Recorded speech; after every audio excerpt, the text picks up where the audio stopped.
Start capacitor running capacitor ఇక్కడెక్కడ ఇచ్చి ఉన్నాయి అవి తీసేసి ఇక్కడ ఇచ్చాను. పైన తీసి యాజ్ ఇట్ ఈస్ కింద ఇచ్చాను.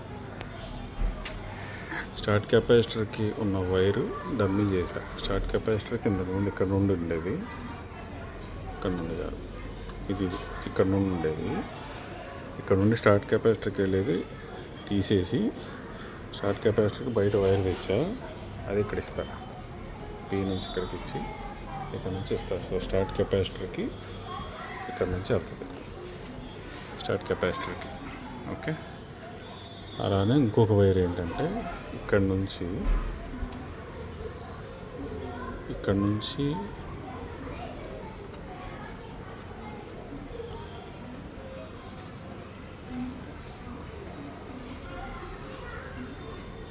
ఇక్కడికి ఉండేది, ఇక్కడి నుంచి ఇక్కడికి ఒక వైర్ ఉండేది. అది పీకేసి డైరెక్ట్ దీనికి ఇచ్చా, ఇక్కడ ఇస్తా. సో ఇది ఆన్ అవ్వగానే ఇక్కడికి పవర్ వెళ్తుంది. ఇక్కడ నుంచి ఇక్కడికి ఇది ఇది ఇది పడిపోతే తప్ప ఇక్కడ నుంచి ఇక్కడ కంటిన్యూస్గా ఆన్లో ఉంటుంది. నార్మల్లీ క్లోజ్డ్ అది. అక్కడ నుంచి రిలేకి వెళ్తుంది, రిలే ఎత్తుకుంటుంది.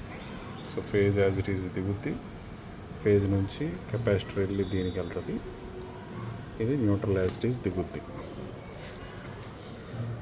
సో మోటార్ నడుస్తుంది. దీని ఫంక్షనాలిటీ ఏముంది? దీని ఫంక్షనాలిటీ ఇది ఆన్ అయినప్పుడు స్టార్ట్ కెపాసిటర్ కాసేపు పవర్ ఇవ్వాలి, ఈ రిలేకి కంటిన్యూస్గా పవర్ ఇవ్వాలి. ఈ రిలేకి ఎప్పుడైతే పవర్ ఇవ్వదో అప్పుడు పడిపోతుంది. అంతే సింపుల్. సో ఇంతే. ఇక్కడ వైరింగ్ ఏం డిస్టర్బ్ చేయలే నేను. 2 వైర్లు తీసేసా. ఒకటి స్టార్ట్ కెపాసిటర్కి వెళ్తున్న వైరు, ఈ వైరు స్టార్ట్ కెపాసిటర్కి వెళ్ళకుండా తీసేసా. ఇంకొకటి ఇక్కడికి